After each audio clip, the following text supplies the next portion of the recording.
Hello. अ, भारतीय इतिहास जो हम मानचित्रों के नज़रिए से पढ़ रहे हैं उस कड़ी में ये दूसरा चैप्टर है। और एक और बात मैं बता दूं, ये उन स्टूडेंट्स के लिए नहीं है जो इतिहास भारत के इतिहास को बिल्कुल नहीं पढ़े हैं, बिल्कुल नहीं जानते हैं। ये उनके लिए है जो भारत के इतिहास को एक या दो बार पढ़ चुके हैं। ये मानचित्र के सहायता से बस ये रिवीजन मोड है। बस आप उसको इस तरीके से लीजिएगा और इसमें हर टॉपिक में मैं थोड़ा थोड़ा सबका संक्षेप में परिचय दे दिया करूँगी। बाकी आप पहले आ जाइए और एनसीईआरटी पढ़िए। उसके बाद आप ये वीडियो देखेंगे तो आपके लिए ये बहुत ही लाभदायक होगा। सबसे पहले पढ़ेंगे हम सिंधु सभ्यता का विस्तार। सिंधु सभ्यता के उद्भव के संबंध में पूरी मान्यता यह थी कि ये एक औपनिवेशिक सभ्यता थी। इसके संबंध में विदेशी तत्वों ने प्रमुख भूमिका निभाई, लेकिन हाल के शोधों द्वारा यह प्रमाणित हो चुका है कि इस सभ्यता का विकास पश्चिमोत्तर भारत में विद्यमान ग्रामीण संस्कृतियों के परस्पर सम्मिश्रण से हुआ है। सिंधु सभ्यता का भौगोलिक विस्तार उत्तर में मांदा से दक्षिण में भक्तव तथा पश्चिम में बलूचिस्तान से पूर्व में आलमगीरपुर तक था। जैसे कि हम इस मैप में देख सकते हैं कि यहाँ ये मेरठ का जो दिल्ली के पास जो ये मेरठ वाला एरिया है, यहाँ से लेकर के और यहाँ ये मांदा, उत्तर में मांदा, पश्चिम में सूतकांगेडोर और दक्षिण में दायमाबाद का जो भक्तव क्षेत्र है वहाँ तक ये जो डार्केस्ट एरिया जो दिख रहा है, ये सिंधु सभ्यता का विस्तार इन्हीं एरियाज़ में हुआ था। इन्हीं जगहों से सिंधु सभ्यता के अवशेष पाए गए हैं। सबसे ज़्यादा इसमें गुजरात का एरिया कवर होता है और पाकिस्तान का कुछ एरिया। पाकिस्तान का ज़्यादा एरिया सिंधु सभ्यता के क्षेत्र में आता है। सिंधु सभ्यता के विस्तार के प्रेरक तत्व के रूप में खदान अधिशेष, विकसित वाणिज्य, व्यापार तथा विभिन्न सांस्कृतिक तत्वों को रखा जा सकता है। सिंधु सभ्यता की प्रमुख विशेषता इसका एक नगरीय सभ्यता के रूप में है। हम सब जानते हैं कि आपने एनसीईआरटीज़ में पढ़ा होगा कि सिंधु सभ्यता एक नगरीय सभ्यता थी, विशेष रूप से नगरीय सभ्यता थी। आंशिक रूप से ग्रामीण सभ्यता भी पाई जाती हैं कहीं कहीं। वो यहाँ दक्षिण के जो भाग में जो दायमाबाद वाला क्षेत्र है, महाराष्ट्र वाला क्षेत्र, उधर ग्रामीण सभ्यता भी थोड़ी थोड़ी पाई गई थी। उनके भी अवशेष मिलते हैं कि यहाँ पे ग्रामीण सभ्यता भी रही होगी, लेकिन मुख्य रूप से यह नगरीय सभ्यता के रूप में इसको माना जाता है। दूसरे शब्दों में सभ्यता में विद्यमान सभी तत्व नियोजित थे। इसके अंतर्गत नियोजित नगर एवं भवन निर्माण, सुदृढ़ जल निकास प्रणाली, उन्नत माप तौल, शिल्प कलाओं में विविधता, विभिन्न धार्मिक मान्यताओं आदि को शामिल किया जा सकता है। हालांकि सिंधु सभ्यता के पतन के संबंध में भी विद्वानों ने अलग अलग मत प्रस्तुत किए हैं, लेकिन सर्वमान्य मत यह है कि इसका पतन परिस्थितिकी असंतुलन के कारण हुआ था। जैसे कुछ लोग मानते हैं कि यहाँ पे भूकंप आया था, कुछ लोग कहते हैं कि जो बाढ़ सिंधु नदी में जो बाढ़ आया था उसने सिंधु सभ्यता को ख़त्म कर दिया।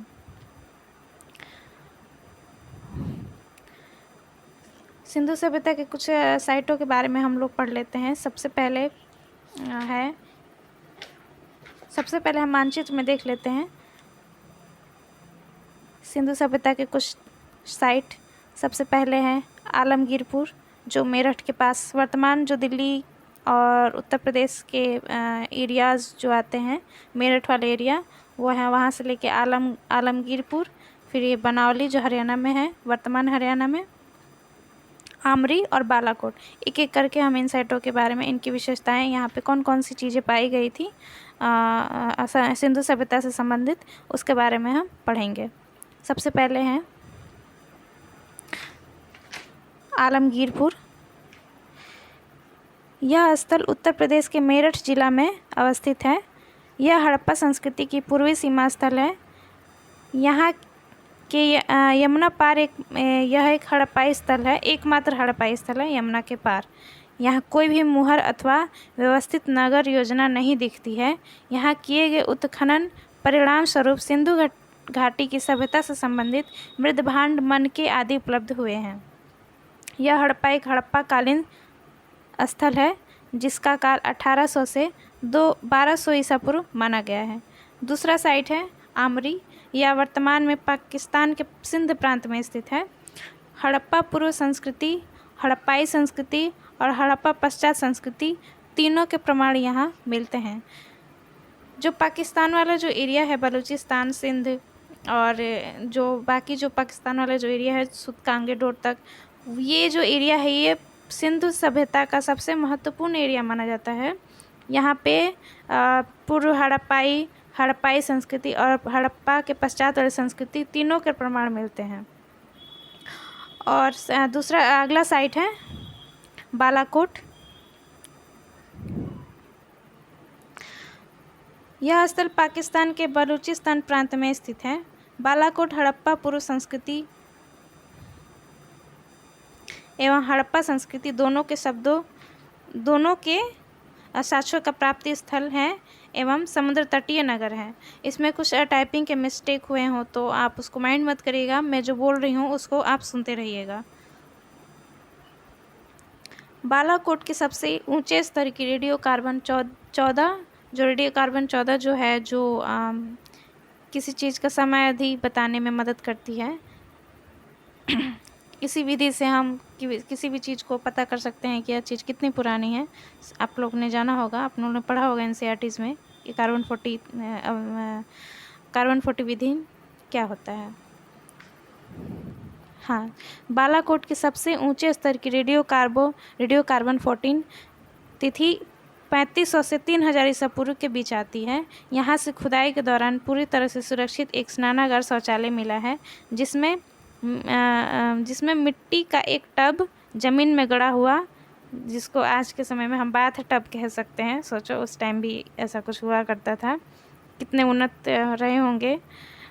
आज के समय में जो भी हम अपने आसपास देखते हैं वहाँ उस समय कितने पुराने समय भी वहाँ पे सब बहुत ही अच्छे तरीके से विकसित तरीके से वहाँ पे पाई गई हैं, जैसे कि स्विमिंग पूल, बाथ टब की बात हो रही है बहुत। और ये अच्छी तरीके से जल निकास प्रणाली, साफ सफाई, वैज्ञानिक तरीके से नगर नियोजन, ये सब हम इनकी विशेषताएं देख सकते हैं। सिंधु सभ्यता बहुत ही परिपक्व एक नगरीय सभ्यता थी, बहुत ही अच्छी सभ्यता थी।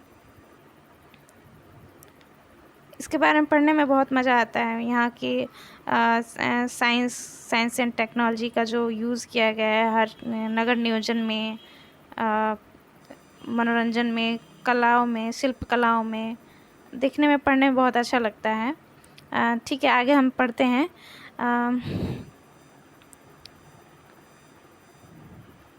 यहाँ से खुदाई के दौरान पूरी तरह से सुरक्षित एक स्नानागार शौचालय भी मिला है। शौचालय जिसमें एक मिट्टी का टब ज़मीन में गड़ा हुआ और एक जल पात्र की मिट्टी के टूटे हुए बर्तनों से बनी एक नाली मिली है।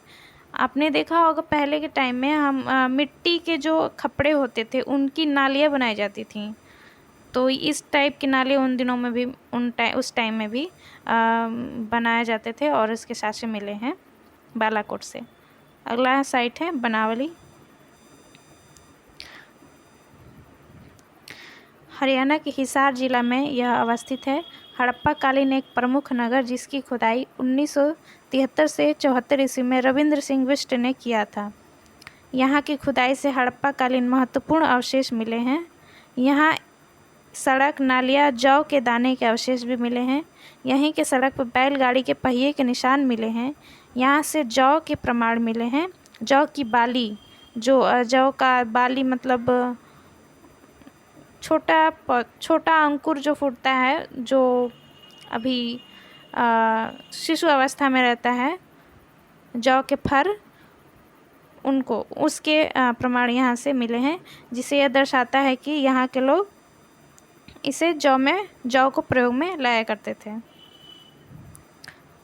अगला साइट है जी चहुंदड़ो, देसलपुर। धौलावीरा जो बहुत इम्पोर्टेंट है, गुजरात में है। भगतव, ये वर्तमान गुजरात में है। सबसे पहले हम पढ़ेंगे भगतव के बारे में।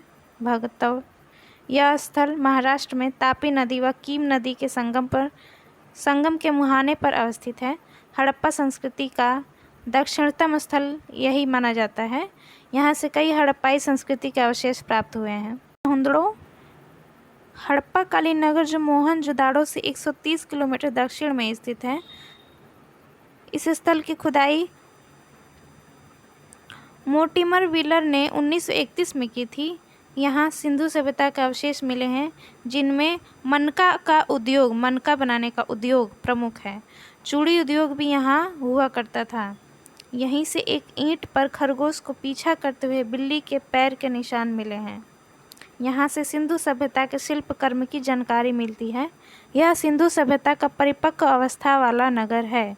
यह सिंधु सभ्यता का परिपक्व मतलब एकदम मैच्योर स्टेज वाले जो एज है, चहुंदड़ो ही है।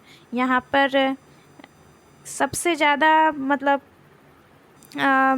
अवशेष मिले हैं सिंधु सभ्यता के। सबसे फेमस सिटी में से ये चहुंदड़ो माना जाता था। और भी हैं, इनमें से चहुंदड़ो इम्पॉर्टेंट है। देसलपुर भुज जिले, यह भुज है। ये भुज है। भुज जो वर्तमान गुजरात में है। भुज जिले के नखत्राड़ तालुके में गंथाली के समीप भाबर नदी के किनारे स्थित देसलपुर से सिंधु सभ्यता के अवशेष प्राप्त हुए हैं। इसकी खुदाई सर्वप्रथम पीपी पांडे और एमए ढाके द्वारा और बाद में केवी सुंदरराजन द्वारा कराई गई थी। हड़प्पाकालीन देसलपुर किलेबंदी व प्राचीर युक्त नगर था। इस प्राचीर को काट छाँट कर समतल बनाए गए पत्थरों से बनाया गया था और इन पत्थरों को मिट्टी के गारे से जोड़ा गया था। इस नगर के मध्य में विशाल दीवारों का एक भवन था जिसमें छज्जे बने थे। यह कोई महत्वपूर्ण भवन रहा होगा।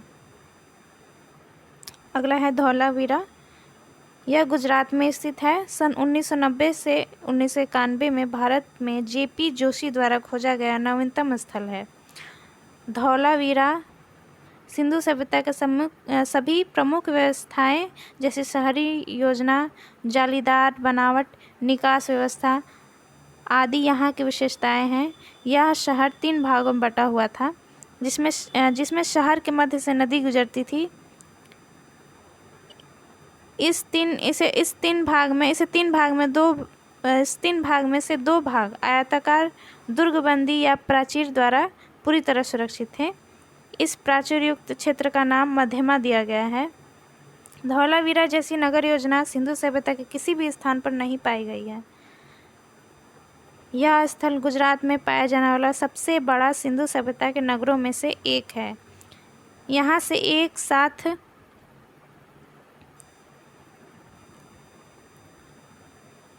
10 बड़े चिन्ह प्राप्त हुए हैं, जिन्हें विश्व का सर्वप्रथम साइन बोर्ड माना जाता है। यहाँ से बर्तन के ठिकरों पर हड़प्पा लिपि के चिन्ह भी प्राप्त हुए हैं।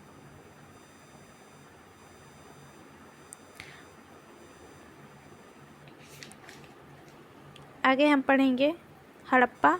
हड़प्पा पहले देख लेते हैं मैप में कि हड़प्पा है कहाँ। हड़प्पा वर्तमान के पाकिस्तान के या पाकिस्तान में है, जो पहले पंजाब में स्वतंत्रता पूर्व ये पंजाब के हिस्से में आया करता था। अब तो ये पाकिस्तान हो गया है। तो हड़प्पा अभी वर्तमान पाकिस्तान में है। और कालीबंगा ये राजस्थान के गंगानगर वाला जो एरिया है, सबसे इधर गंगानगर वाला एरिया जो इंदिरा गांधी नहर के लिए जाना जाता है, प्रसिद्ध है। कोट दीजी यह भी पाकिस्तान में है। फिलहाल हम इन 3 साइटों के बारे में पढ़ेंगे, इनकी विशेषताएं याद रखेंगे। हड़प्पा, सबसे पहले हड़प्पा के बारे में पढ़ेंगे।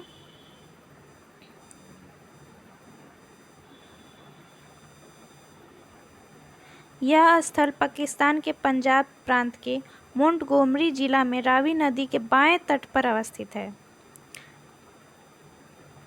सिंधु सभ्यता का सबसे पहला स्थल जिसकी खोज दयाराम साहनी ने 1921 ईस्वी में की, इसी कारण इस सभ्यता को हड़प्पा सभ्यता भी कहते हैं। यहाँ से प्राप्त सुव्यवस्थित नगर योजना अपने आप में अद्भुत है। यहाँ से 6 धान्य कोठार, लिंग योनि, पक्की ईंटों से निर्मित घर, एक कक्षीय बैरक, गेहूं और जौ के चोकर आदि के अवशेष मिले हैं। यहाँ से पक्की मिट्टी की स्त्री मूर्तियाँ भी बड़ी संख्या में मिली है। यहाँ से 837 और कब्रिस्तान एच नामक 2 कब्रिस्तान भी मिले हैं। पहला कब्रिस्तान हड़प्पा कालीन है, जबकि दूसरा कब्रिस्तान हड़प्पा कालीन के बाद का है। व्हीलर ने ऋग्वेद में वर्णित हरि यूपिया से ही हड़प्पा की पहचान की है। इस लाइन को आप लोग याद कर लीजिएगा। व्हीलर जो एक पुरातत्व थे, उन्होंने हड़प्पा के बारे में सबसे पहले जानकारी ऋग्वेद से ही प्राप्त की थी, हरि यूपिया। ठीक है,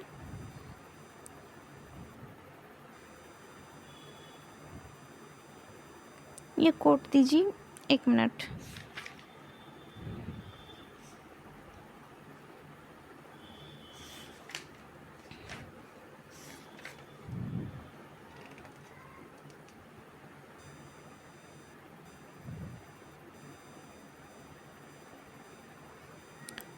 सॉरी, ये कालीबंगा वाला जो है वो छूट गया है। कालीबंगा के बारे में मैं आप लोग को बता देती हूँ। कालीबंगा राजस्थान के गंगा जिले में अवस्थित है।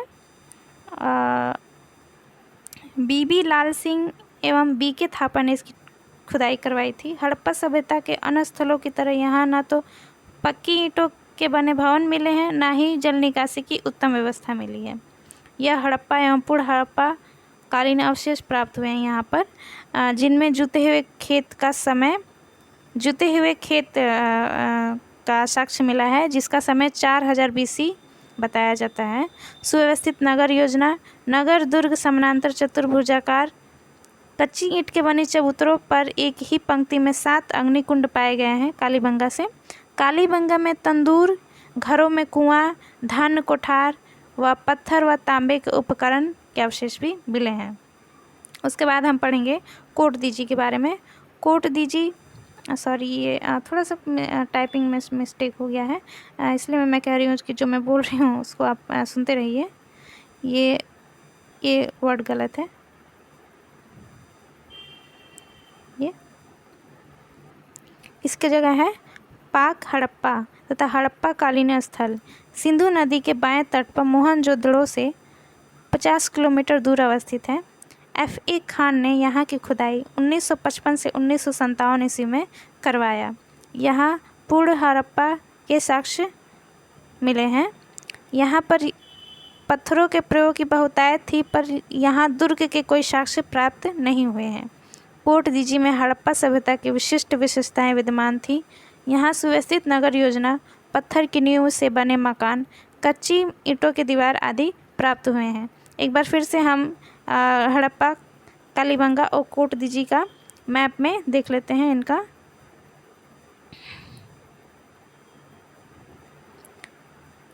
एक बार मैप से देख लेते हैं। ये है हड़प्पा जो है पाकिस्तान में है, कालीबंगा राजस्थान का गंगानगर वाला क्षेत्र जो सबसे उधर होता है पाकिस्तान की तरफ, वो वाला, और ये कोट दीजी जो अभी पाकिस्तान में है। आगे पढ़ेंगे हम लोथल के बारे में। लोथल, मांडा,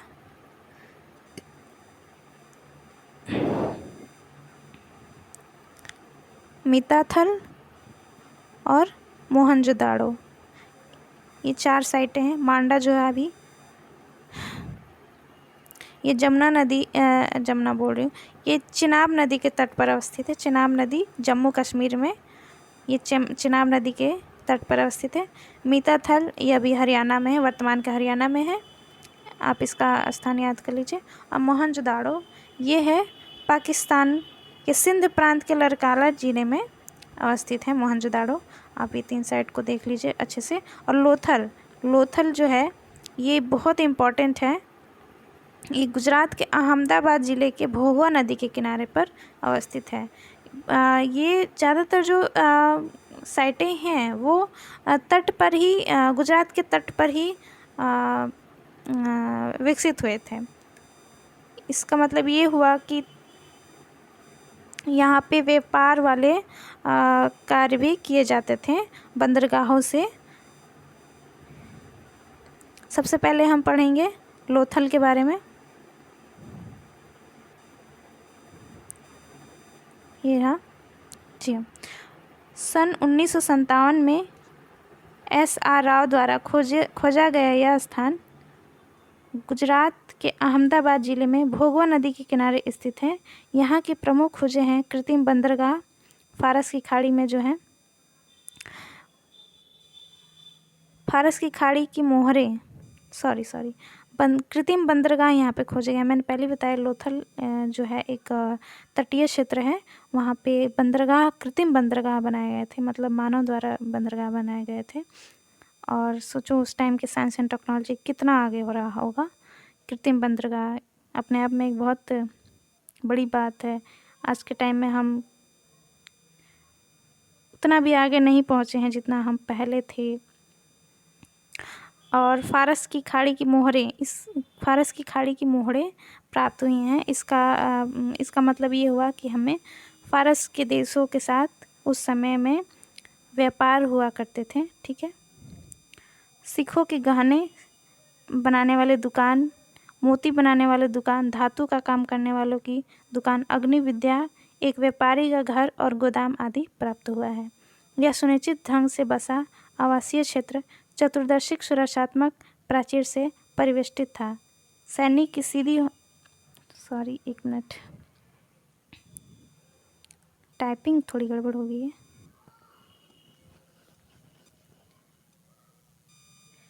ये सीधी सड़कें हैं।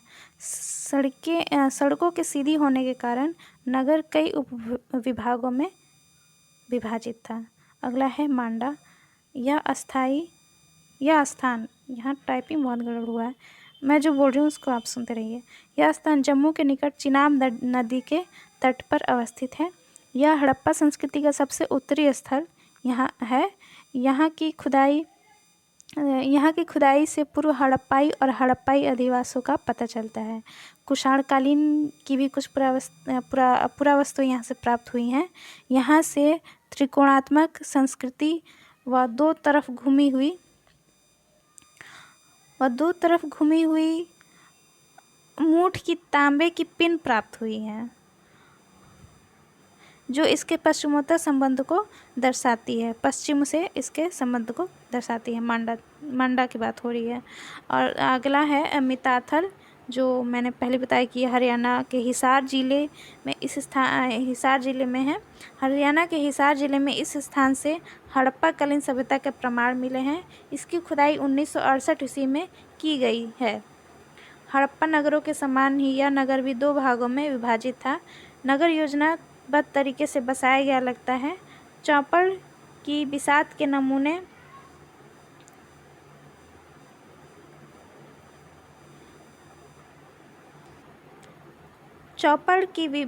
ये बिसात है, सात नहीं बिसात है ये।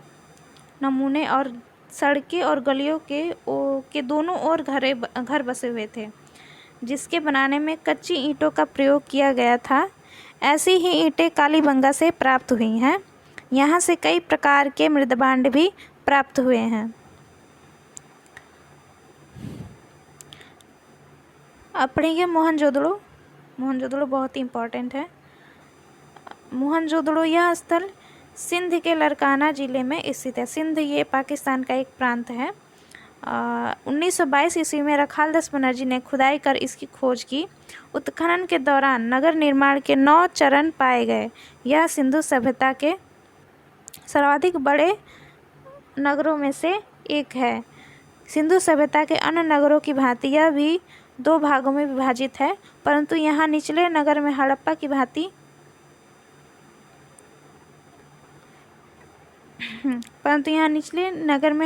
की भांति या हड़प्पा की भांति प्राचीरें निर्मित की गई हैं। प्राचीर यहाँ पाई गई जल निकासी प्रणाली उत्कृष्टतम है, सबसे उन्नत कह सकते हैं। सिंधु सभ्यता के अनेक अवशेष पाए गए हैं, जिनमें प्रमुख है स्नानागार, कॉलेजिएट हॉल, एक हॉल पाया गया है, 20 स्तंभों वाला युक्त सभा भवन, विशाल अन्नागार,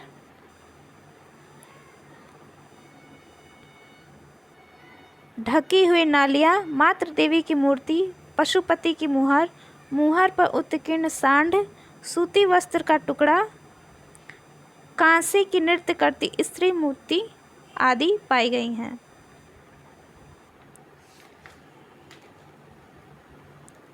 इसमें से अगला साइड जो है उसको मैं पहले मैप में दिखा देती हूँ आपको। ये है रोपण, जो पंजाब की शिवालिक वाले क्षेत्र में है, सतलज नदी के तट पर।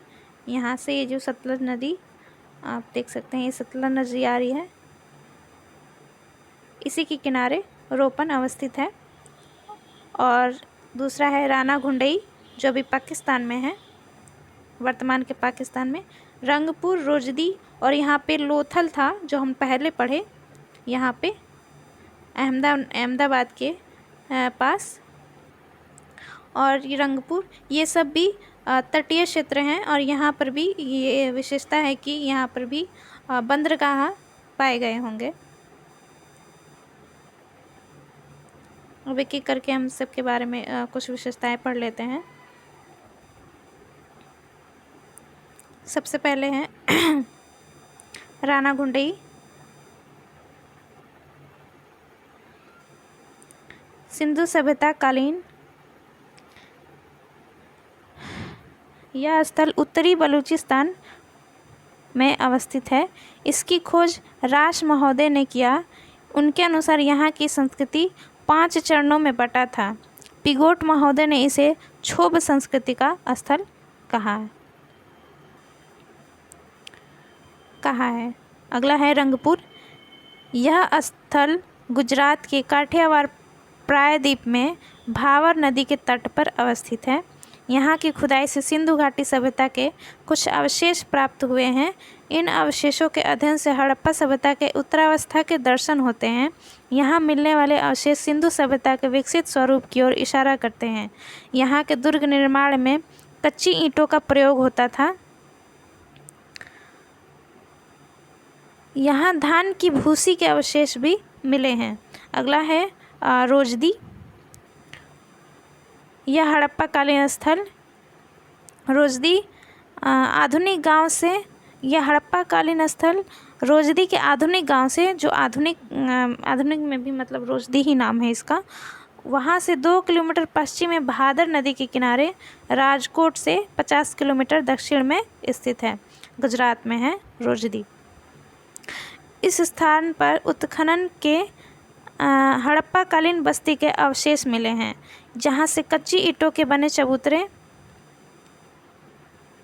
नालियों सहित बिल्लौर एवं गोमेद पत्थर के बने बाट, गोमेद, बिल्लौर के छेददार मनके, पक्की मिट्टी के मनके, तांबे की वस्तुएं और अभिलिखित मिट्टी के बर्तनों के टुकड़े मिले हैं।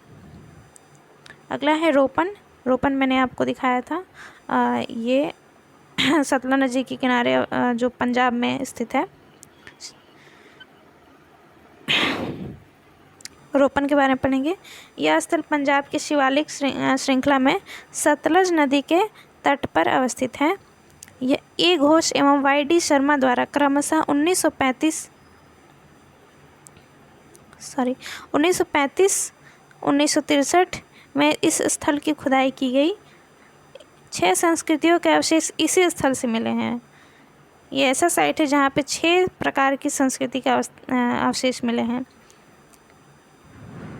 यहीं से सवाधान, ये सवाधान है, समाधान नहीं है, यहीं से समाधान पद्धति में शव के साथ कुत्ते को दफनाने की प्रथा थी। प्राप्त अवशेषों में हड़प्पा सभ्यता की उत्तरावस्था का परिचय मिलता है। यहाँ अनेक पुरावशेष मिलते हैं जिनमें सिंधु सभ्यता के पुरावशेषों के अतिरिक्त चित्रित मृदभांड, काले चमकीले मृदभांड, आहत रजत मुद्राएं, लोहे के उपकरण आदि भी मिले हैं। अगला है संघौल। संघौल को सबसे पहले मैं इंडिया के मैप में दिखा देती हूँ। ये पंजाब के लुधियाना वाले क्षेत्र में है। दूसरा है सुरतुघई। सुरतुघई यह अफ़गानिस्तान में है, पाकिस्तान के उस पार। ये रहा पाकिस्तान का बॉर्डर, यानी कि पाकिस्तान के उस पार, ये अफ़गानिस्तान में है। सुरतुघई, इसको याद रखिएगा। ये ऐसा साइट है जो ना भारत में है ना पाकिस्तान में, या अफ़गानिस्तान में है। और है ये सूतका को, और ये क्या है सुरकोतड़ा। इन 4 साइटों के बारे में हम अभी पढ़ेंगे। सबसे पहले होंगे पढ़ेंगे संघोल। ये संघोल है, संघौल नहीं है।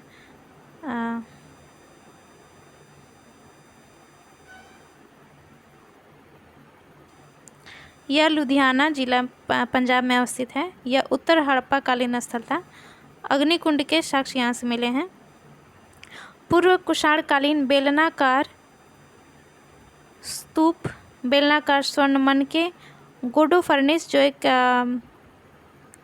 कुषाण कालीन शासक था,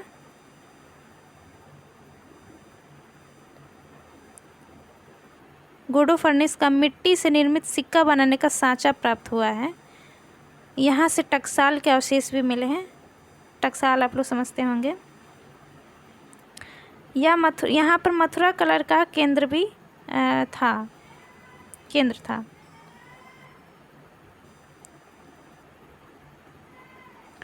सुरकोटड़ा पढ़ते हैं। सुरतुघई अफ़गानिस्तान वाले के बारे में बता देती हूँ। यह अफ़गानिस्तान में स्थित है। यहाँ से जो अवशेष प्राप्त हुए हैं, सिंधुवासी और अफ़गानिस्तान के भी संबंध थे। इसके साक्ष्य वहाँ से जो अवशेष प्राप्त हुए हैं उनसे यह पता चलता है कि सिंधुवासी और अफ़गानिस्तान वासियों के बीच में व्यापारिक संबंध हुआ करते थे। सुरतुघई जो अभी अफ़गानिस्तान में है। सुरतुघई में सिंधु सभ्यता के मिट्टी के बर्तन मिले हैं। यहाँ सिंधु सभ्यता के मृदभांड भी मिले हैं। और इससे पता चलता है कि अफ़गानिस्तान में जो सिंधु व्यापारी थे उनकी बस्तियाँ भी वहाँ पे स्थापित रही होंगी। ये सुरतुघई के बारे में मैंने आपको शॉर्ट में बता दिया। और इसके आगे पढ़ेंगे सुरकोतड़ा। यह कच्छ से भुज, ये भुज है।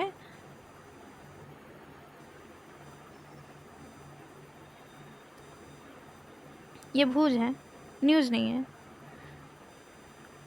कच्छ से भुज के करीब 160 किलोमीटर उत्तर पूर्व की ओर स्थित सुरकोतड़ा, ये 160 है, 160, इसको सुधार लीजिएगा। 160 किलोमीटर उत्तर पूर्व की ओर स्थित सुरकोतड़ा एक महत्वपूर्ण हड़प्पाई स्थल है। सुरकोतड़ा के नगर, दुर्ग और आवासीय क्षेत्र दोनों ही ईंटों और रोड़ियों से निर्मित ऊंची दीवारों से अलग अलग घिरे हैं।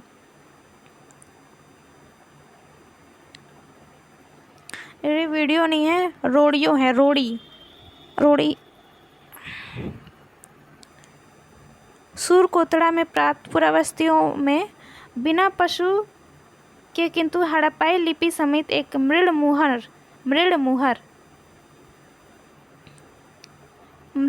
है, मृत मुहर नहीं है, ये मृड़ मुहर। और इंदुगोप मणि के मनके एवं चित्रकारी के अवशेष वाला मिट्टी का बना पहिया समेत सांड शामिल हैं। यहाँ से सामान्य बस्ती का साक्ष्य नहीं मिला है। यहाँ से घोड़े के अस्थियों के अवशेष मिले हैं।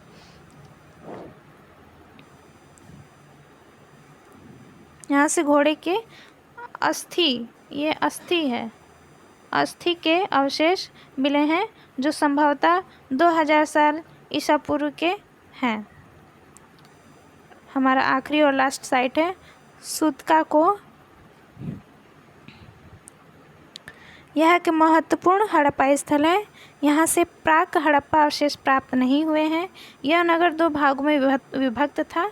यह खिलौना निर्माण और मनका निर्माण के लिए प्रसिद्ध था। यहाँ के शवगृह से एक विशेष कब्र प्राप्त हुआ है जो एक बड़े पत्थर से ढकी हुई थी। इस प्रकार हमारा ये आज का लेक्चर ख़त्म होता है। सॉरी जो टाइपिंग मिस्टेक हुए, आप उसको बस मेरी बातों को सुनते रहिए, और अगर आपको नोट्स बनाने हैं तो मेरी बातें सुनकर आप उसमें सुधार कर सकते हैं। ये थोड़ी टाइपिंग में गड़बड़ हो गई है। Thank you so much.